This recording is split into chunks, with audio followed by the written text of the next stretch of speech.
Hello everyone, आप सभी लोगों का स्वागत है आपके अपने यूट्यूब चैनल स्टडी ग्लॉस पर। मैं हूं डॉक्टर मोनिका और आज हम 11 जनवरी से रिलेटेड जितने भी इम्पोर्टेंट क्वेश्चन बन सकते हैं उन पर डिस्कशन करने वाले हैं। और क्वेश्चन से रिलेटेड जितने भी इम्पोर्टेंट फैक्ट होते हैं साथ में वो भी मैं आपको बताऊंगी। ये हमारा टेलीग्राम है, यहाँ पर आपको क्विज अवेलेबल हो जाएगी और इस लेक्चर की जो PDF है वो भी आपको यहाँ मिल जाएगी। ये आपके लिए आज का मोटिवेशनल कोट है। जिनमें अकेले चलने का हौसला होता है उनके पीछे एक दिन काफिला होता है। तो इसी मोटिवेशनल कोट के साथ में हम स्टार्ट करते हैं आज का सेशन। फर्स्ट नंबर क्वेश्चन है, ISRO has tied up with whom to promote space tech startups. ISRO ने स्पेस टेक स्टार्टअप को बढ़ावा देने के लिए किसके साथ में समझौता किया है? तो ये समझौता हुआ है माइक्रोसॉफ्ट के साथ में। डिटेल से हम बात करें तो भारतीय अंतरिक्ष अनुसंधान संगठन इसरो ने नए साल में कई ऐसे मिशन और योजनाओं के लिए एक रूपरेखा तैयार कर ली है जो भारत को स्पेस जगत में एक नया मुकाम दिलाएंगे। इसी सिलसिले को जारी रखते हुए एजेंसी ने माइक्रोसॉफ्ट के साथ में साझेदारी की है। इसरो और माइक्रोसॉफ्ट ने भारत में अंतरिक्ष तकनीक स्टार्टअप के विकास को बढ़ावा देने के लिए एक समझौता ज्ञापन पर हस्ताक्षर किए हैं। इस MOU में देश भर में प्रौद्योगिकी डिवाइस और प्लेटफॉर्म के साथ स्पेस टेक स्टार्टअप्स को सशक्त बनाने की इच्छा को दर्शाया गया है। इसके अलावा इन्हें बाजार में उतरने के लिए सपोर्ट देने और मदद के लिए सलाह देता है। सेकेंड नंबर क्वेश्चन है, which country has sent a platoon of women peace keepers for the UN mission. किस देश ने संयुक्त राष्ट्र मिशन के लिए महिला शांति सैनिकों की पलटन को भेजा है? तो इसका करेक्ट आंसर होगा ये इंडिया ने भेजा है। सी इसका करेक्ट आंसर होगा। संयुक्त राष्ट्र शांति स्थापना के लिए सबसे बड़े सैन्य योगदान करने वाले देशों में से भारत एक है और भारत संयुक्त राष्ट्र शांति मिशन के लिए पूरी तरह से महिलाओं की टुकड़ी को तैनात करने वाला पहला देश बन गया है। भारतीय दल जिसमें 2 अधिकारी और 25 अन्य रैंक शामिल है एक एंगेजमेंट प्लाटून का हिस्सा बनेंगे और कम्युनिटी आउटरीच में विशेषज्ञ होंगे। महिला शांति सैनिकों की पलटन को 6 जनवरी 2023 को अबेई में तैनात किया जाएगा। संयुक्त राष्ट्र अंतरिम सुरक्षा बल में भारतीय बटालियन के हिस्से के रूप में ये तैनाती की जाएगी। बयान में कहा गया है कि साल 2007 में लाइबेरिया में पहली बार महिलाओं की टुकड़ी को तैनात करने के बाद से ये संयुक्त राष्ट्र मिशन में महिला शांति सैनिकों की भारत की सबसे बड़ी एकल इकाई होगी। थर्ड नंबर क्वेश्चन है, which state will set up 122 new sports complexes in rural areas? कौन सा राज्य ग्रामीण क्षेत्रों में 122 नए खेल परिसर स्थापित करेगा? तो इसका करेक्ट आंसर होगा ये करने वाला है महाराष्ट्र। डी इसका करेक्ट आंसर है। महाराष्ट्र के मुख्यमंत्री एकनाथ शिंदे ने घोषणा की है कि राज्य को देश में एक खेल महाशक्ति बनाकर राज्य का दर्जा बढ़ाने के लिए जल्द ही ग्रामीण क्षेत्रों में 122 नए खेल परिसर जो है ये बनाए जाएंगे। राज्य सरकार खिलाड़ियों को हर संभव सुविधा और सहयोग प्रदान करेगी ताकि वह न केवल राष्ट्रीय स्तर पर बल्कि अंतर्राष्ट्रीय स्तर पर भी अच्छा प्रदर्शन कर सके। राज्य को अंतर्राष्ट्रीय स्तर के खिलाड़ी तैयार करने के लिए गांव, जिला, तालुका और राज्य स्तर पर युवा खिलाड़ियों को विकसित करना है। विश्व खेलों में खिलाड़ियों की प्रगति सुनिश्चित करने के लिए प्रदेश के प्रत्येक खिलाड़ी का विस्तृत डेटाबेस तैयार किया जा रहा है। महाराष्ट्र राज्य ओलंपिक के 39 खेलों में 10,000 खिलाड़ी और अधिकारी भाग ले रहे हैं। खेल 12 जनवरी तक राज्य भर में 9 स्थानों पर आयोजित किए जा रहे हैं। 4 नंबर क्वेश्चन है, where has the union home minister Amit Shah inaugurated the 120 feet tall polo statue? केंद्रीय गृह मंत्री अमित शाह ने 120 फीट ऊंची पोलो प्रतिमा का उद्घाटन जो है ये कहां पर किया है? तो इसका करेक्ट आंसर होगा ये किया गया है मणिपुर के अंदर। ए इसका करेक्ट आंसर है। केंद्रीय गृह मंत्री अमित शाह ने मणिपुर के पूर्वी इम्फाल जिले के मर्जिंग पोलो कॉम्प्लेक्स में खच्चर पर सवार एक पोलो खिलाड़ी की 120 फुट ऊंची जो प्रतिमा है, इसका अनावरण यहाँ पे किया गया है। मणिपुर को खेल का जन्म स्थान माना जाता है और इस दौरान मुख्यमंत्री एन बीरेन सिंह ने अमित शाह को एक पोलो मैलेट और खेल की एक पेंटिंग दी है।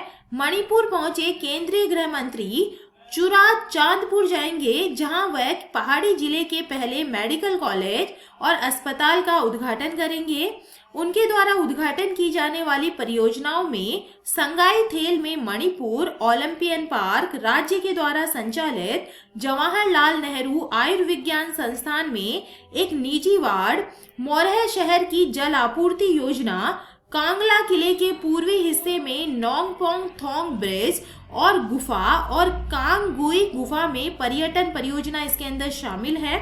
5 नंबर क्वेश्चन है, which bank has launch the जहां बंधन वहां ट्रस्ट कैंपेन? किस बैंक ने जहां बंधन वहां ट्रस्ट जो अभियान है इसकी शुरुआत की है? तो इसका करेक्ट आंसर होगा ये बंधन बैंक ने की है। ए इसका करेक्ट आंसर है। बंधन बैंक ने बैंक के ब्रांड एम्बेसडर सौरव गांगुली के साथ जहां बंधन वहां ट्रस्ट अभियान को शुरू किया है। जहां बंधन वहां ट्रस्ट एक एकीकृत मार्केटिंग अभियान है जिसमें कंपनी ने विश्वास पर जोर दिया है कि ब्रांड एक बैंक के रूप में 7 वर्षों की अवधि में अर्जित करने में सक्षम रहा है। बैंक के मार्केटिंग अभियान का टीवी, प्रिंट, ओओएच, सिनेमा और डिजिटल मीडिया में 360 डिग्री का दृष्टिकोण होगा। अभियान पहले डिजिटल मीडिया पर लाइव हुआ और कुछ दिनों में अन्य मीडिया में भी जो है लाइव हो जाएगा। अभियान सौरव गांगुली के करियर के साथ समानता दिखाता है, जो 7 साल पहले बैंक शुरू होने के तुरंत बाद इसके ग्राहक बन गए थे। बंधन बैंक लिमिटेड एक बैंकिंग और वित्तीय सेवा कंपनी है। कंपनी का जो मुख्यालय है ये कोलकाता में है और बैंक भारत के 36 राज्यों और केंद्र शासित प्रदेशों में से 34 में मौजूद है। बैंक के 5,646 बैंकिंग आउटलेट और 2.77 करोड़ से अधिक ग्राहक है। बंधन बैंक ने 23 अगस्त 2015 को अपना जो परिचालन है इसकी शुरुआत की थी।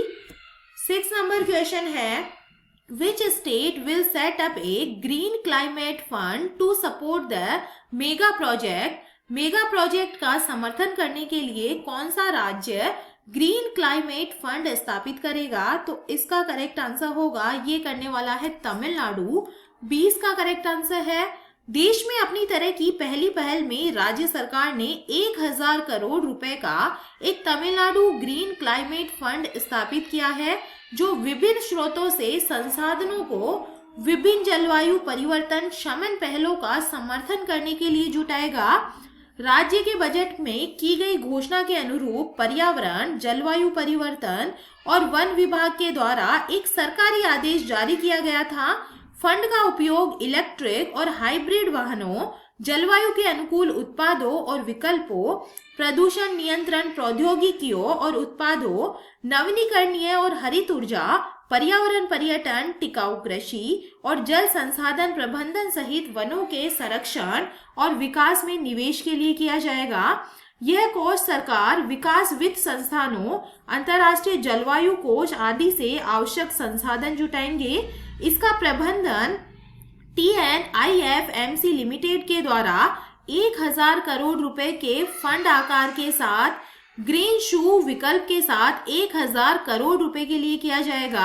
7 नंबर क्वेश्चन है, which country has taken over the leadership of the Asian postal union? किस देश ने एशियाई डाक संघ का नेतृत्व संभाला है? तो ये इंडिया ने संभाला है। सी का करेक्ट आंसर है। भारत इस महीने जनवरी 2023 से बैंकॉक, थाईलैंड में एशियाई प्रशांत डाक संघ के मुख्यालय का कार्यभार संभालेगा। यह एक अंतर्राष्ट्रीय संगठन है जिसका उद्देश्य सदस्य देशों के मध्य डाक संबंधों का विस्तार करना, सुविधा प्रदान करना और सुधार करना एवं डाक सेवाओं के क्षेत्र में सहयोग को प्रोत्साहित करना है। अगस्त सितंबर 2022 के दौरान बैंकॉक में आयोजित 13वीं एशिया प्रशांत डाक संघ कांग्रेस के दौरान हुए सफल चुनाव के बाद डॉक्टर विनय प्रकाश सिंह 4 वर्ष के कार्यकाल के लिए संघ के महासचिव का पदभार ग्रहण करेंगे। एशिया प्रशांत डाक संघ, एशियन पैसिफिक पोस्टल यूनियन जो है इस क्षेत्र में सार्वभौमिक डाक संघ मतलब यूनिवर्सल पोस्टल यूनियन का एकमात्र समिति संघ है जो संयुक्त राष्ट्र का एक विशेष अभिकरण है। 8 नंबर क्वेश्चन है, which state government will provide free rice for 1 year under the state food security scheme? खाद्य सुरक्षा योजना के तहत कौन सी राज्य सरकार 1 वर्ष के लिए मुफ्त चावल जो है ये प्रदान करेगी? तो इसका करेक्ट आंसर होगा, ये करने वाली है ओडिशा गवर्नमेंट। ओडिशा राज्य सरकार बीपीएल परिवारों में रहने वाले लोगों को प्रति माह 5 किलो चावल उपलब्ध करवाएगी। राज्य खाद्य सुरक्षा योजना के तहत 1 और वर्ष के लिए मुफ्त चावल प्रदान किया जाएगा और ये मुफ्त चावल जनवरी से दिसंबर 2023 तक मिलेगा। मुख्यमंत्री नवीन पटनायक ने मुफ्त चावल उपलब्ध कराने की घोषणा की है, जिसके तहत प्रति व्यक्ति प्रति माह 5 किलो चावल उपलब्ध होगा। इसके लिए राज्य सरकार 185 करोड़ रुपए खर्च करेगी। 2018 से राज्य खाद्य सुरक्षा हितग्राहियों को जो मुफ्त चावल है ये मिल रहा है। पिछले 28 महीने से राज्य सरकार हितग्राहियों को सहायता मुहैया करा रही है और इस बीच 2 बार आर्थिक सहायता भी इन हितग्राहियों को सरकार की तरफ से दी गई है। गौरतलब है कि मुख्यमंत्री के निर्देशानुसार 1 वर्ष तक अतिरिक्त निःशुल्क चावल हितग्राहियों को जो है दिया जाएगा। राज्य खाद्य सुरक्षा योजना के तहत लगभग 8.09 लाख लाभार्थियों को कवर किया जाएगा और इसके लिए राज्य सरकार 185 करोड़ रुपए अपने कोष से खर्च करेगी। राष्ट्रीय खाद्य सुरक्षा अधिनियम के तहत राज्य खाद्य सुरक्षा योजना में नामांकित हितग्राहियों को ये लाभ मिलेगा। 9 नंबर क्वेश्चन है, the chief minister of which state has started the दीदी सुरक्षा कवच अभियान? किस राज्य के मुख्यमंत्री ने दीदी सुरक्षा कवच अभियान को शुरू किया है? तो इसका करेक्ट आंसर होगा, ये वेस्ट बंगाल ने शुरू किया है। इस साल होने वाले पश्चिम बंगाल पंचायत चुनाव को देखते हुए सत्तारूढ़ टीएमसी ने नया अभियान शुरू किया है। इस अभियान को दीदी सुरक्षा कवच नाम दिया गया है। ये 60 दिनों तक जारी रहेगा और इस दौरान टीएमसी के कार्यकर्ता राज्य भर में लोगों तक पहुंचेंगे और जो सुनिश्चित करेंगे कि हर कोई राज्य सरकार की कल्याणकारी योजनाओं का लाभ उठा सके। लगभग 3.5 लाख पार्टी कार्यकर्ता राज्य के लगभग 10 करोड़ लोगों तक पहुंचेंगे। ऐसा इसलिए किया जा रहा है ताकि कोई छूटे नहीं। इसी के साथ पार्टी ने दीदी के दूत नाम के एक ऐप को भी लॉन्च किया है, जिस पर सीएम अपने कार्यकर्ताओं से जुड़ी रहेंगी और साथ ही इस ऐप पर पार्टी के द्वारा शुरू किए जा रहे सभी परियोजनाओं की जानकारी भी होगी। यह अभियान राज्य सरकार के दुआरे अभियान की तरह ही है। 10 नंबर क्वेश्चन है, India and which country have held the 36th strategic dialogue in New Delhi? Bharat और किस देश ने नई दिल्ली में 36वीं जो सामरिक वार्ता है इसको आयोजित किया है? तो ये भारत और फ्रांस के बीच में होगी। भारत और फ्रांस ने नई दिल्ली में 26वीं सामरिक वार्ता आयोजित की है। दोनों पक्षों ने व्यापक द्विपक्षीय और वैश्विक मुद्दों पर चर्चा की है। राष्ट्रीय सुरक्षा सलाहकार अजीत डोभाल ने भारतीय प्रतिनिधि मंडल का नेतृत्व किया, जबकि फ्रांसीसी प्रतिनिधि मंडल का जो नेतृत्व है ये फ्रांसीसी राष्ट्रपति के राजनयिक सलाहकार इमैनुएल बोने ने किया। सामरिक वार्ता का अंतिम संस्करण नवंबर 2021 में पेरिस में आयोजित किया गया था।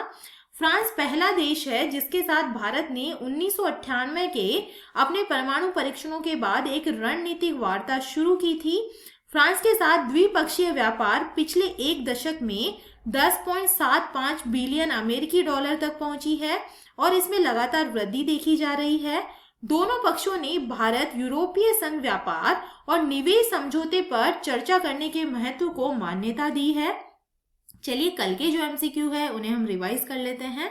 फर्स्ट नंबर क्वेश्चन है, प्रवासी भारतीय सम्मान पुरस्कार से सम्मानित मोहम्मद इरफान अली किस देश के राष्ट्रपति है? तो ये गुयाना के राष्ट्रपति है। सेकंड नंबर क्वेश्चन है, यूएन पीस कीपिंग मिशन के तहत भारत ने किस शहर या क्षेत्र में सबसे बड़ी सिंगल यूनिट महिला फोर्स की तैनाती की है?